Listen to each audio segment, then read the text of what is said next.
आज मैं आपको एक कहानी सुनाना चाहता हूँ।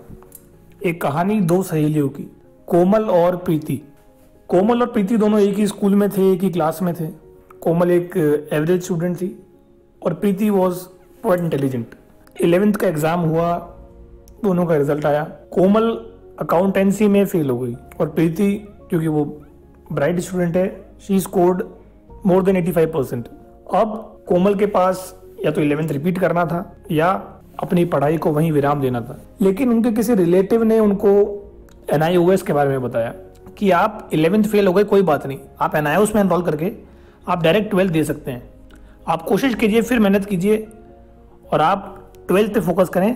11th फेल हो गए, कोई बात नहीं, हर आदमी गिर कर फिर उठता है। तो कोमल ने उनकी बात मानकर NIOS में अपने आप को एनरोल कराया। NIOS में एनरोल कराने के बाद उन्होंने मेहनत करी और उनके 12th में NIOS से उन्होंने क्लियर किया और 71% नंबर आए। और प्रीति रेगुलर स्कूल जा रही थी, CBSE बोर्ड से उन्होंने एग्जाम दिया, उनके 91% नंबर आए। क्योंकि प्रीति ब्राइट थी, उनके परसेंटेज अच्छे आए। दोनों ने ही महारानी कॉलेज है जयपुर में, उसका फॉर्म भरा फॉर BCom। कट ऑफ आया तो कट ऑफ वॉज 95%। तो प्रीति रिस्पॉन्डेड थी कि मैं आई स्कोर 91, फिर भी मेरा सिलेक्शन नहीं हुआ। उन्होंने कोमल को फोन किया कि मेरा सिलेक्शन तो नहीं हुआ। तो फिर कोमल ने सोचा कि जब मेरी फ्रेंड जिसके 91% आए हैं उनका एडमिशन नहीं हुआ तो मैं तो लिस्ट भी क्या चेक करूं। 2 दिन बाद उनके पास कॉलेज से फोन आया कि आपका एडमिशन हो गया है। शी वॉज शॉक्ड कि that I scored 71% and my friend scored 91% and she was not selected, I am selected, how is it possible.